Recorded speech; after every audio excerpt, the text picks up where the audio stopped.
Hello! Let's go through a brief overview of some of the exciting new features and enhancements available in Jamf Pro 11.24. Registering a Jamf Protect tenant with Jamf Pro in the past has been a manual process requiring administrators to complete multiple steps. With Jamf Pro 11.24, administrators can take advantage of automatic Jamf Protect tenant registration. Automatic registration makes it easier and faster to sync plans from the macOS Security Portal and enables automatic deployment of plans and the Jamf Protect installer package. Jamf Pro 11.24 introduces the ability to set default applications on mobile devices for calling, messaging, and web browser app types using the Settings command in the Jamf Pro API.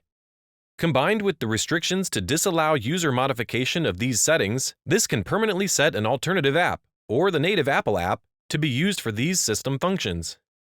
Management of default applications is configured via MDM commands sent from the Jamf Pro API and the existing /v2/mdm/commands endpoint to post commands using the default applications dictionary. Along with the corresponding app's bundle ID, the three keys that can be set for default apps are calling, messaging, and web browser. Using a mobile device configuration profile to restrict use of the camera in the past would disable the camera for all apps. An update to Blueprints prior to Jamf Pro 11.24 introduced the ability to allow exceptions to this restriction for specific apps based on their bundle ID.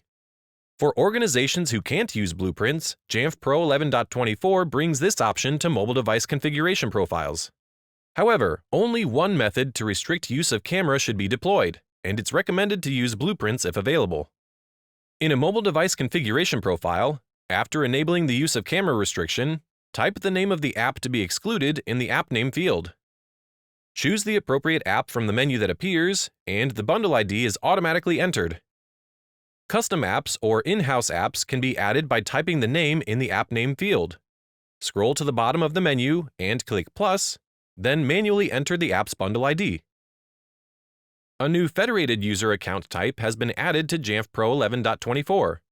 Designed for use with OIDC-based SSO through Jamf Account, federated user accounts don't have a password.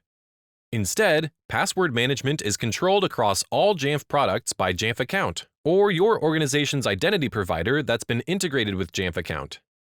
Depending on the Jamf Pro user mapping in single sign-on settings, complete the account information with either a username or email address that matches an existing Jamf ID or identity provider username, then click Save. A recent update to Blueprints in Jamf Pro improved scoping functionality to differentiate between smart and static groups and show the device count for each.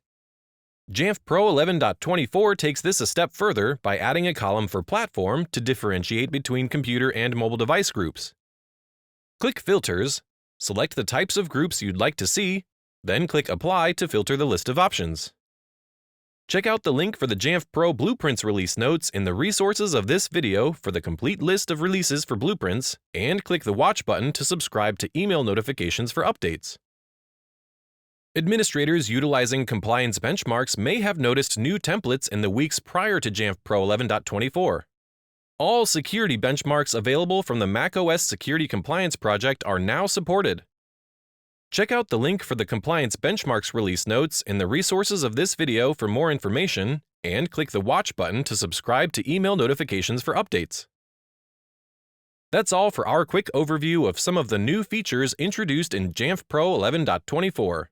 Be sure to visit the Jamf Pro release notes in the Jamf Learning Hub at learn.jamf.com for requirements and details about the features we've covered and to review all of the exciting updates in this version.